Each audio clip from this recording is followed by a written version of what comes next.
ninth grade studio art. Today we are going to learn how to do a relief print.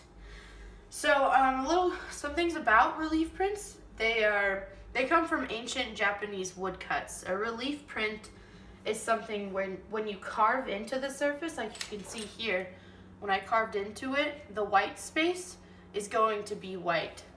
Because when you roll ink on the top, the ink doesn't get into the crevices, it only gets onto the paper. So what we're using instead of woodcut, which I mentioned, we're using linoleum. So the materials that I have here, a linoleum block. It's flimsy, kind of weird.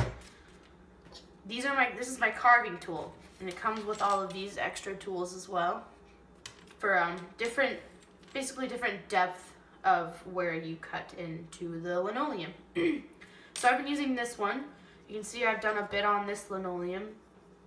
I used this charcoal in order to go over the top. It usually is white. It's completely white, but I used linoleum so I could see where I was cutting in and where the marks would be made. So that's charcoal. I was using this tool. I'm going to switch it out just to show you guys what another tool might look like. They're replaceable, so I'm just going to keep making some various lines. You see how much thinner this line is compared to these ones? You can get a lot of detail. We can cross hatch. Get little teeny lines. So I'm just gonna leave that there. Very expressive, it's nothing representational. Okay, so first off, when we're printing, here's my paper. When we're printing, we have these few things. These are the most important things. This is a Baron. It's a roller, ink, and for use at home and in the art classroom, we're going to use wax paper to roll the ink out. Tape this down.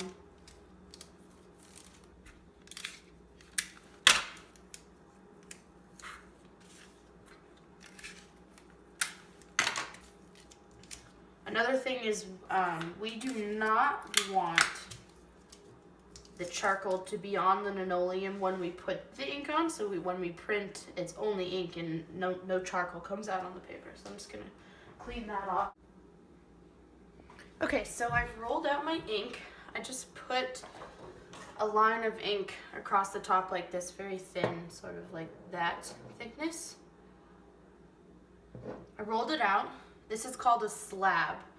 I rolled it until the whole thing was even with ink with my roller, and I applied it onto here. I'll give you just a little bit more of a demo. That sticky sound, that Velcro sound that you hear on your slab, is you want to hear that on your linoleum as well. You want a thick surface of ink.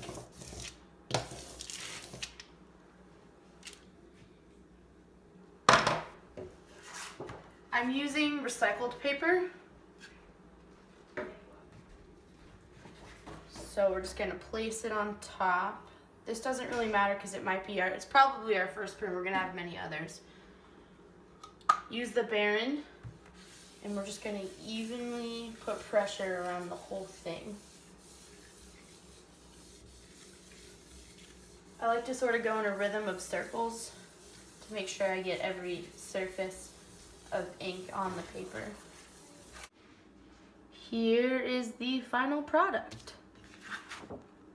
It's also good to note, you see how it's reflected, it's backwards from what you put on the linoleum print.